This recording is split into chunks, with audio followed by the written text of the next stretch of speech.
На Абаза ТВ время новостей. Здравствуйте. Сегодня в выпуске.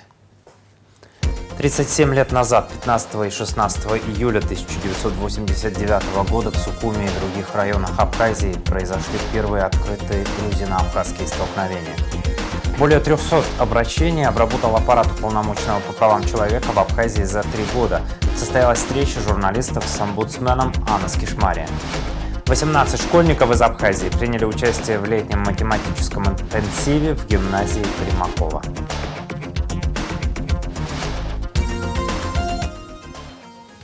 «37 лет назад, 15 и 16 июля 1989 года в Сухуми и других районах Абхазии произошли первые открытые грузино-абхазские столкновения. Эти события навсегда вошли в историю как точка отсчета к сопротивлению, самоорганизации и открытой борьбе за независимость.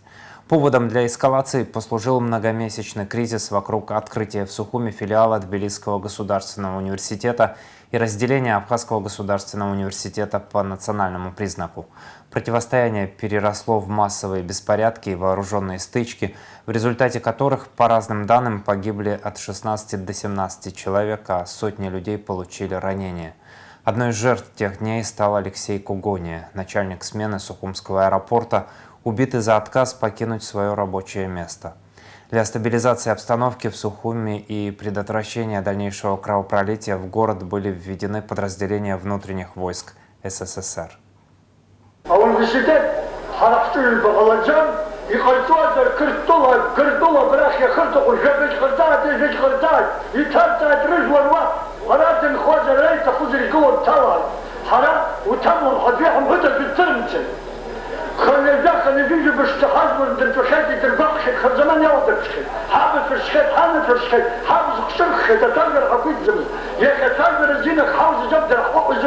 Я думаю, что если бы средства массовой информации больше бы уделяли внимание миролюбивым сюжетам, если бы местные передачи, особенно передачи по Муамбе и по другим каналам из Тбилиси, через газеты, не пропагандировали бы постоянно против самой малой нации абхазов, значит, все те материалы, которые они подают, если бы они наоборот призывали бы к действительному миролюбию и подчеркивали бы постоянно только то, что нас объединяет, то, что является основой всей нашей истории, и пытались бы говорить не о прошлом, не о прошлых обидах, а хотя бы говорить о том, какие мы сегодня, потому что именно нашу культуру определяет не то, были ли культурными наши предки или нет.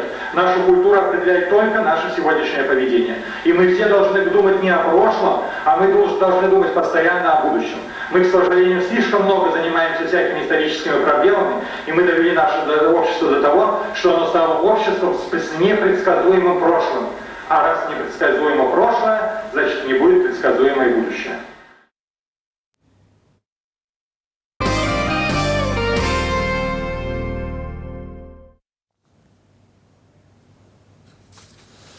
«16 июля чрезвычайный полномочный посол Российской Федерации в Абхазии Вячеслав Гладков встретился с руководством пограничного управления ФСБ России в республике и детально ознакомился с особенностями несения службы в части обеспечения безопасности границы.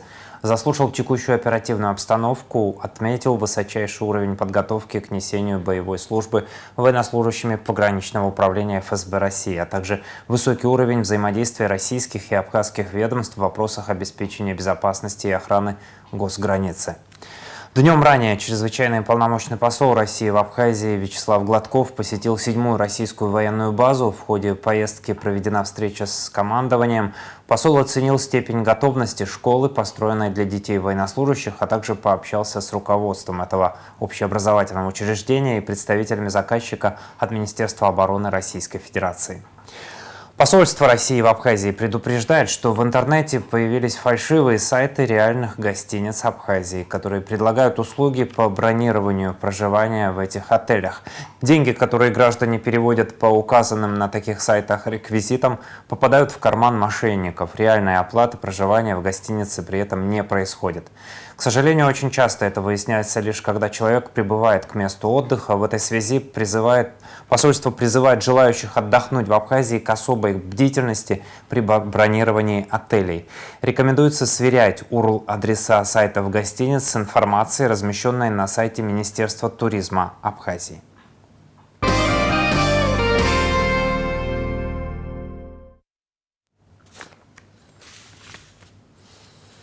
Новости парламента. 16 июля состоялось заседание Комитета Народного собрания по государственно-правовой политике под председательством Даута Хутаба. В соответствии с повесткой был рассмотрен проект закона о внесении изменений в Конституционный закон о выборах депутатов Народного собрания парламента Абхазии.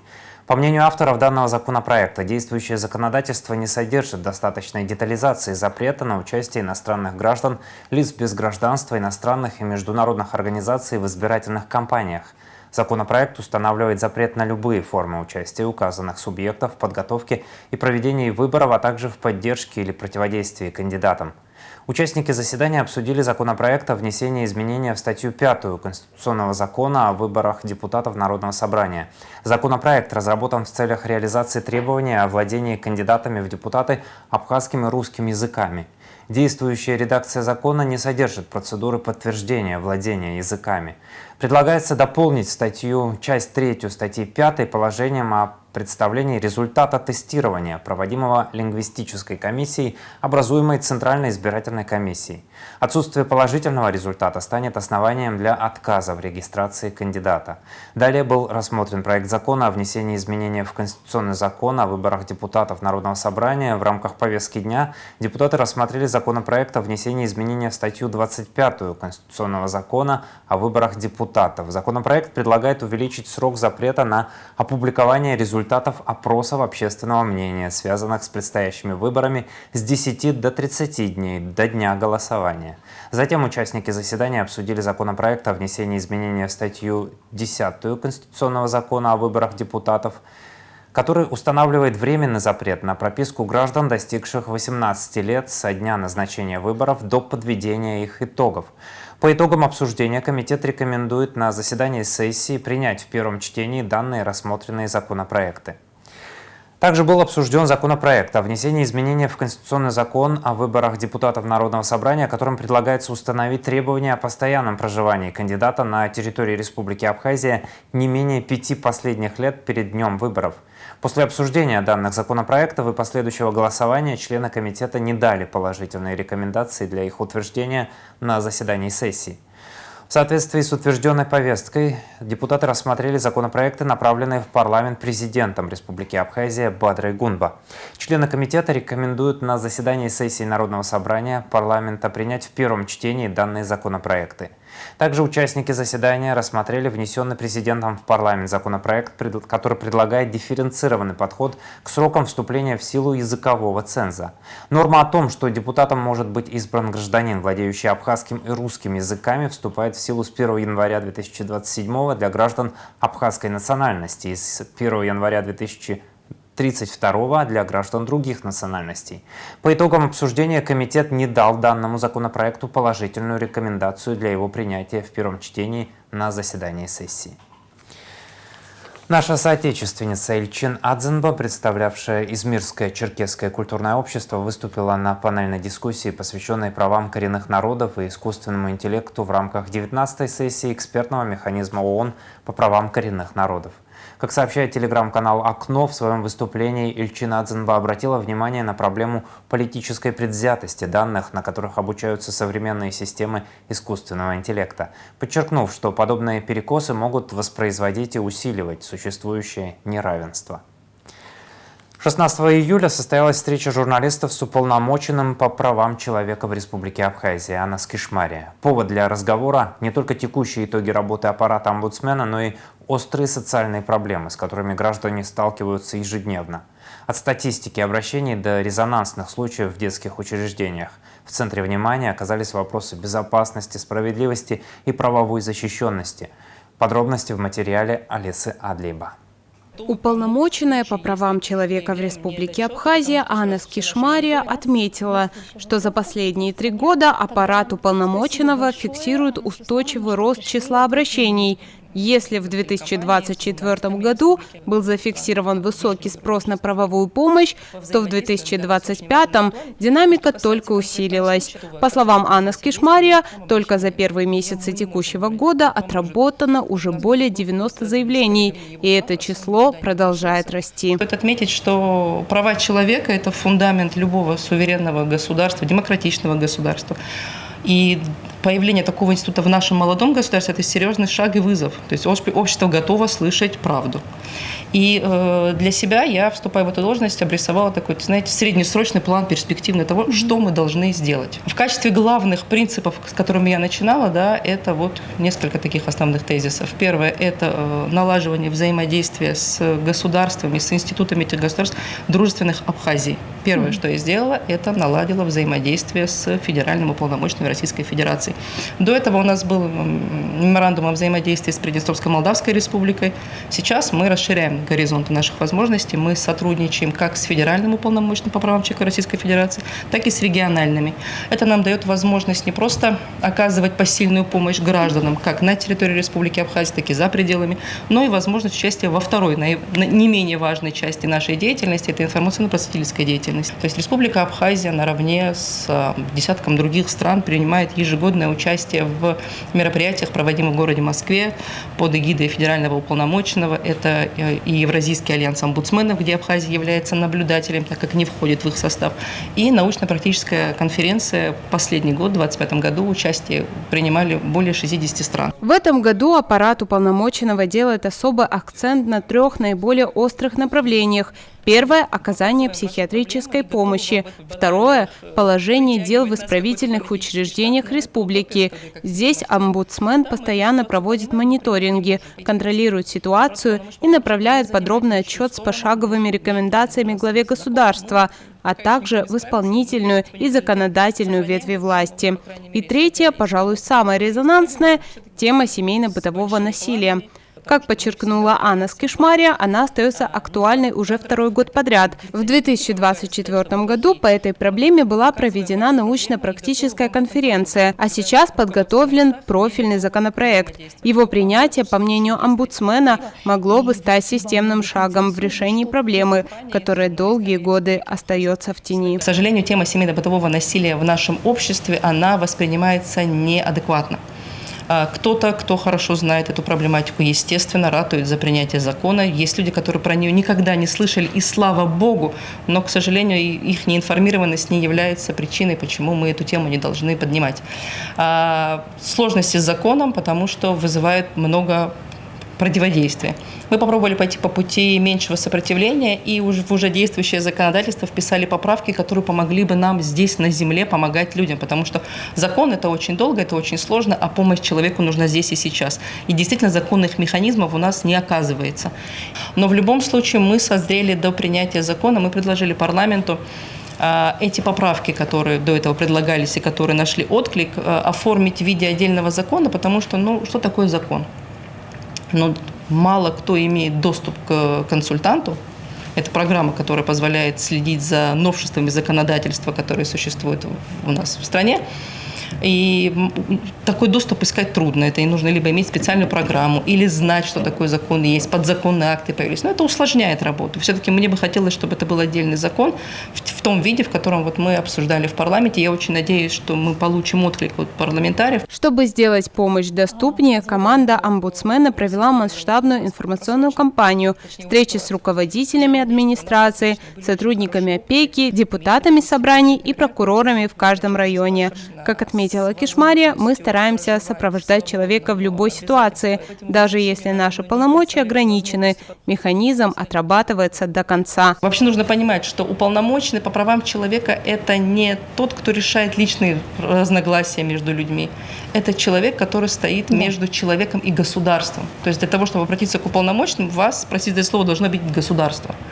А здесь вопрос стоит о личных взаимоотношениях, это семейный кодекс, и это немножечко не всегда наш формат оказания помощи. Но так как человеку обратиться больше некуда, я взяла такую ответственность помогать таким людям. Вчера был юбилей у яркого политического деятеля Абхазии Бориса Викторовича Адлиба, и мне на глаза попалась его цитата, да: «Если ты не можешь помочь человеку, должен сделать так, чтобы он ушел от тебя довольный». Это вот прям лозунг нашей организации, потому что человек, обратившийся к нам, знает точно, что если мы не сможем взять в оборот его дело, это не значит, что мы оставим его без решения. Один из самых громких вопросов касался недавней ситуации в одном из детских садов Сухума. Прокуратура уже начала проверку по факту возможного применения насилия к детям. Уполномоченная подтвердила, что к частным учреждениям, особенно к организациям досуга, традиционно накапливается много претензий. Основная проблема – несоответствие нормативным требованиям. Однако в республике, к сожалению, не хватает мест в муниципальных садах, и родители вынуждены отдавать детей в частные руки, где условия зачастую оставляют желать лучшего. Что касается частных учреждений, как я понимаю, это вопрос частного учреждения, к ним всегда много вопросов по организации досуга детей, по требованиям нормативным, по состоянию здоровья сотрудников этих учреждений. Действительно, это большая проблема, но, к сожалению, Республика Абхазия не обладает достаточным количеством детских садов для того, чтобы размещать туда детей, и родители вынуждены отдавать детей частно за большие деньги. Поэтому ситуация очень неприятная. Я надеюсь, что в ближайшее время прокуратура даст нам адекватный ответ, что же имело там место быть, потому что, зачастую, естественно, дети – это непоседы и могут получить травмы в самых неожиданных местах, но я считаю, что в такие ситуации всегда лучше промониторить, проверить и убедиться в том, что это был ложный вызов, чем проигнорировать. Подводя итог встречи, Анна Скишмария отметила, несмотря на ограниченные ресурсы и сложные правовые коллизии, аппарат продолжает работать над каждым сигналом, чтобы восстановить справедливость и доверие граждан к институтам власти. Алиса Адлейба, Састракуа Гухава, Абаза ТВ. Кабинет министров ускорит рассмотрение заявок от предпринимателей Абхазии. Об этом заявил вице-премьер Джансух Нанба на заседании профильной комиссии по реализации государственной программы «Поддержка малого и среднего предпринимательства в Абхазии» на 2026-2028 годы. На встрече обсудили реализацию трехлетней госпрограммы и подготовили список проектов, которые полностью соответствуют критериям. Кроме того, участники утвердили сроки приема заявок по субсидированию кредитных ставок для местных предпринимателей. Чтобы успеть одобрить как можно больше инициатив, до конца года комиссия переходит на оперативный режим работы. Уважаемые члены комиссии, я приветствую вас на нашей очередной встрече. Мы продолжаем работу в рамках исполнения указа президента о реализации государственной программы поддержки малого и среднего предпринимательства в Республике Абхазия. Сегодня в повестке нашей встречи несколько вопросов. Главный вопрос: мы сегодня рассматриваем те проекты, которые были дополнены в части недостающих документов, информации, которая вызвала у нас определенные вопросы и сомнения. Ответственный орган Министерства экономики подготовили те проекты, которые подходят под утвержденную программу, и мы сегодня их будем рассматривать. Вторым вопросом мы обсудим и, соответственно, должны принять в установленном порядке сроки приема заявок по второй подпрограмме. Это субсидирование процентной ставки по кредитам, выдаваемым абхазскими банками нашим предпринимателям. Ну и третьим вопросом, прочее, мы будем обсуждать различные вопросы, возникающие в процессе реализации нашей государственной программы. Хотел бы обратить внимание, что очень важно, чтобы мы ускорили работу нашей комиссии. Наша комиссия должна ускорить свою работу для того, чтобы мы успели как можно больше заявок рассмотреть в этом году, как можно больше принять решений по тем предложениям, которые сделаны и представлены в Министерстве экономики. Международный аэропорт Сухум имени Владислава Ардзенба принял первый рейс авиакомпании Норвинд из Уфы. С запуском этого маршрута частота полетов между столицами Абхазии и Башкортостана увеличивается до 3 раз в неделю. Теперь у пассажиров больше возможностей для планирования поездок. Среда – авиакомпания «Руслайн», четверг и воскресенье – авиакомпания Норвинд. Актуальное расписание и детали рейсов всегда доступны на официальном сайте аэропорта Сухум. В Абхазии временно изменились тарифы на проезд в общественном транспорте. Министерство экономики информирует о введении временных тарифов на услуги по перевозке пассажиров автомобильным транспортом. Согласно постановлению Кабмина, от 15 июля новые расценки будут действовать до 1 октября 2026 года. Данное решение обусловлено текущей ситуацией на рынке горюче-смазочных материалов и ростом сопутствующих затрат, напрямую влияющих на себестоимость пассажирских перевозок. Новые временные тарифы: внутригородские маршруты, автобусы 20 рублей за одного пассажира, микроавтобусы, маршрутные такси 50 рублей за одного пассажира. Пригородные маршруты, автобусы 2 рубля 33 копейки за один пассажира-километр. Микроавтобусы 4 рубля 53 копейки за один пассажира-километр. Междугородные маршруты, автобусы 2 рубля 20 копеек за один пассажира-километр. Микроавтобусы 3 рубля 72 копейки за один пассажира-километр.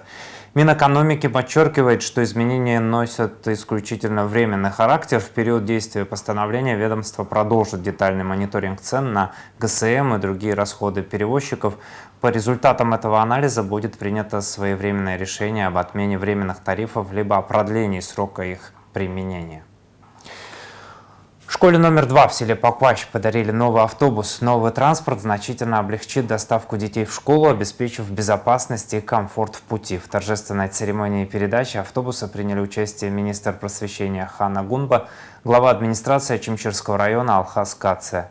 Гунба отметила особую значимость поддержки сельских школ и создания комфортных условий для образования подрастающего поколения. Село дает человеку много возможностей. Все, что мы делаем сегодня, это для вас и вашего будущего. Желаю вам, дорогие школьники, учиться хорошо, стремиться к знаниям и достигать поставленных целей, подчеркнула министр. Передача нового автобуса – долгожданное и важное событие для всего села. Глава администрации района Алхаз Кация, школьники и их родители поблагодарили президента Бадру Гунба, губернатора Санкт-Петербурга Александра Беглова и Министерство просвещения за оказанную помощь и внимание к нуждам сельской школы. Руководитель района проинформировал о начале ремонта школьного спортзала. В ближайшее время планируется приобрести необходимые стройматериалы. Кроме того, уже в конце июля в школе начнут ремонт столовой. Вся необходимая документация полностью готова, сообщил Кация. 18 школьников из Абхазии приняли участие в летнем математическом интенсиве в гимназии Примакова в Московской области. Все ребята – победители олимпиад по точным наукам. На протяжении 2 недель абхазские школьники прошли 6 современных курсов, в числе которых робототехника и проектная деятельность.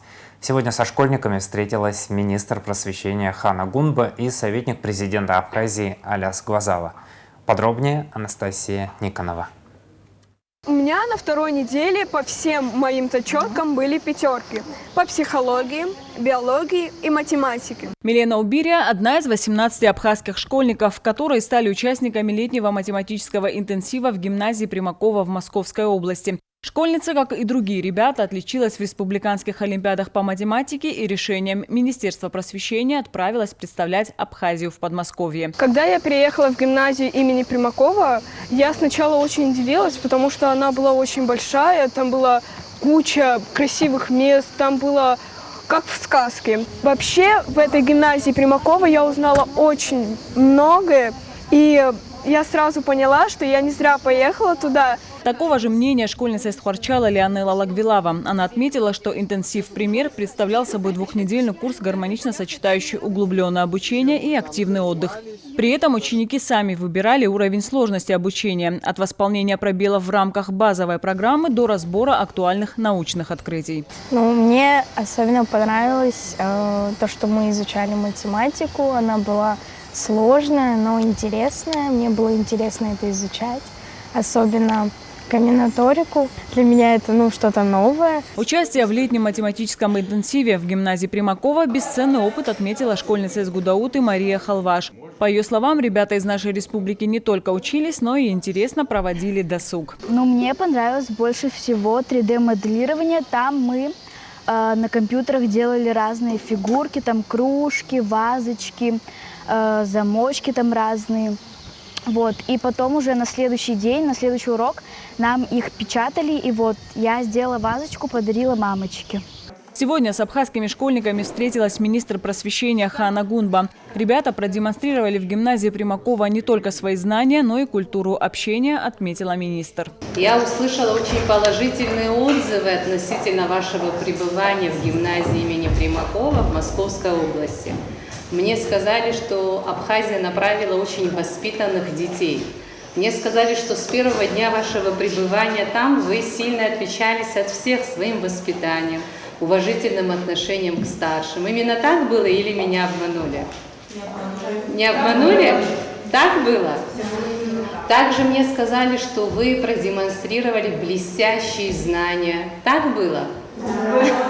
Для нас это первый опыт, чтобы делегация из Абхазии, из числа учащихся общеобразовательных школ нашей страны, поехали на очень престижную стажировку в одно из ведущих учебных образовательных учреждений Российской Федерации. Соорганизатор поездки Аляс Гвазава отметил, что гимназия Примакова была открыта в 2017 году. За прошедшие годы образовательное учреждение в 5-й раз завоевало звание флагмана образования Подмосковья. На базе гимназии создан крупнейший в России гуманитарный кластер. Обучение ведется на 2 языках – русском и английском. Очень рад, что у нас появилась возможность организовать поездку и обучение в этом математическом летнем лагере Примаковской гимназии. И именно там, потому что это одно из ведущих образовательных учреждений России, где более 90% детишек поступают в лучшие вузы Российской Федерации и других стран. Хочу сказать, что по поручению президента Республики Бадра Гумба и при содействии Министерства просвещения такие инициативы и участие и поддержки Московской области, такие инициативы могут быть продолжены. Отметим, для того, чтобы попасть в список лучших математиков и поехать на стажировку в гимназию Примакова, нашим школьникам нужно не только хорошо учиться, но и побеждать в республиканских олимпиадах. Анастасия Никонова, Торник Амичба, Абаза ТВ. Школьники из Абхазии отправились на профориентацию в Санкт-Петербургский лесотехнический университет, сообщает НТВ. Визит продлится 10 дней и проходит в рамках договоренности между Минпросвещения Республики и российским Миноборнауки. Помимо знакомства с учебной программой и студенческой жизнью, в расписание входят экскурсии по северной столице. Подобные курсы организуются уже 2-й год подряд. В прошлый раз участников было 39, в этом году их около 60. Нам предлагали много в Москву, в Сочи, в Нальчик, но я именно выбрала Питер, потому что там, во-первых, очень красиво, и я никогда не была, и мне хотелось бы увидеть эту красоту. И побывать в этом университете, посмотреть, как там, что там, и, может, в дальнейшем поступить туда. У нас уже там огромная программа, это нам будут читать лекции, помимо лекций у нас будут множество экскурсий. Мы надеемся, что и преподавателям нам понравится, и нашим ученикам. В издательстве «Академия» в серии «Ведущие абхазоведы» вышла книга «Страницы жизни и творчества Артура Артемовича Аншба» на абхазском и русском языках. Автор издания, приуроченного к 90-летию со дня рождения ученого Артура Аншба, академик, нартовед, президент Академии наук Абхазии Зураб Джапо. Книга иллюстрирована фотографиями из семейного архива, предоставленными сестрой ученого Эммой Аншба. Тираж издания 500 экземпляров. Работа Зураба Джапо – это основательное исследование жизни и научной деятельности Артура Аншба. Дом Москвы в Сухуми проведет серию мастер-классов для журналистов. 18 июля в конференц-зале бизнес-центра «Эверест» пройдет серия мастер-классов «Работа в прямом эфире» и мастерство интервьюирования для журналистов Абхазии от ведущего Первого канала, лауреата премии города Москвы в области журналистики 2018 года, кандидата политических наук, члена Союза журналистов Москвы, актера театра и кино Никиты Пименова. Культурный диалог между регионами России и Абхазии обретает новые формы. В рамках рабочего визита в республику председатель правительства Самарской области Виталий Шабалатов передал в дар представительству Россотрудничества коллекцию литературы. Издания о Самарском крае, уникальные альбомы по искусству и сборники произведений самарских авторов. Представительство Россотрудничества передало данную коллекцию в Национальную библиотеку имени Папаскир, чтобы доступ к ним получили как можно больше читателей, ценителей истории и искусства. О спорте. Турнир по стрельбе из лука АФРХ прошел накануне в селе Каман. Он посвящен памяти героя Абхазии Валерия Делба, погибшего при освобождении Сухума 15 июля 1993 года. По итогам состязания в двух дисциплинах первое место занял Атгур Какоба, второе – Рашид Кушпа, третье – Антон Насибов. Среди них разыграли переходящий кубок турнира, его завоевал Атгур Какоба. Госкомспорт аккредитовал 11 спортивных организаций. 12 заявок, представленных в Госкомспорт, было рассмотрено на заседании комиссии по аккредитации республиканских спортивных федераций. Члены комиссии проверили представленные документы на соответствие требованиям, утвержденным приказом Госкомитета. Аккредитацию получили Федерация футбола, Федерация рафтинга, Федерация кикбоксинга, Ассоциация киберспорта, Спортивная общественная организация, Федерация Ушу Саньда, Федерация домино, Федерация бокса, Федерация легкой атлетики, Федерация айкидо, Федерация каратэ-до и Федерация тяжелой атлетики. Федерациям, не прошедшим аккредитацию, будут направлены рекомендации по устранению выявленных замечаний. Сейчас о погоде.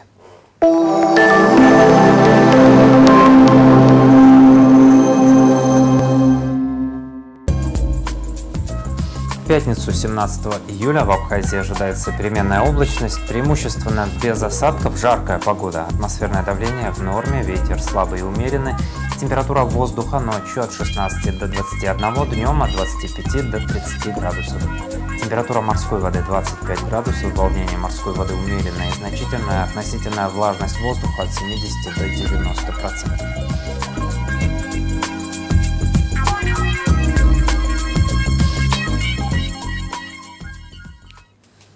На этом выпуск завершен. За развитием событий следите вместе с нами. До новых встреч на Абаза ТВ.